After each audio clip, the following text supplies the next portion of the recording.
छोटा सा संदेश सेवा करते हैं जो अवश्य किसी न किसी रूप में हमारे काम आ ही सकते हैं। इस मृत्यु लोक में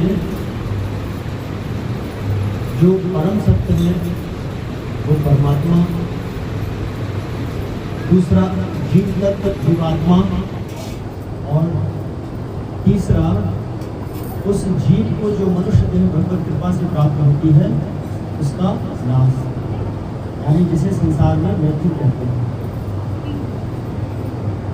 अब मान लीजिए किसी साधक को सदैव भगवान का चिंतन करना हो, तो उस साधक को सदैव भगवत चिंतन के लिए अनिवार्य रूप से ये याद रखना चाहिए कि इस देह की कभी भी मृत्यु हो सकती है।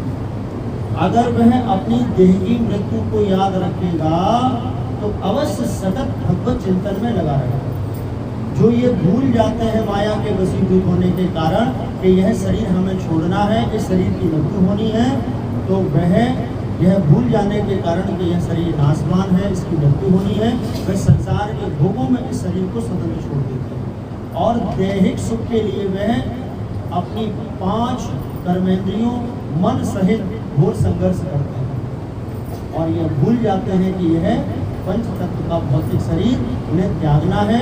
संसार के लोग इसे मृत्यु कहते हैं। तो अब अगर हम थोड़े भी समझदार हैं तो सदैव ये याद रखें कि इस पंच तत्व के भौतिक शरीर को हमें त्यागना है। तो अब वो त्यागने का भय हमें सदैव भगवान का चिंतन कराए, सदैव भगवान का चिंतन हमसे बने, और मृत्यु रूपी परम सत्य को भूलते ही हम भोगों में लिप्त हो जाते हैं। काम जो नरक का प्रथम द्वार है उस काम में लिप्त हो जाते हैं।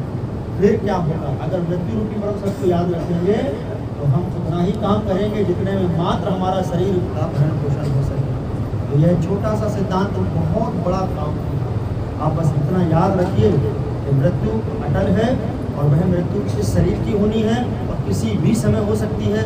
इस सत्य को अगर दिन में हम 5, 6, 10 बार याद रखेंगे तो अवश्य भगवान का चिंतन होगा। अरे राम राम, अरे सीताराम, अरे राधे श्याम, अरे ठाकुर जी, अरे कृपा करो, अरे दीनानाथ इत्यादि भिन्न प्रकार से हम भगवान का स्मरण करेंगे। अपने परम हित के लिए भगवान की सेवा में निरंतर लड़ाई करेंगे। हरे कृष्ण।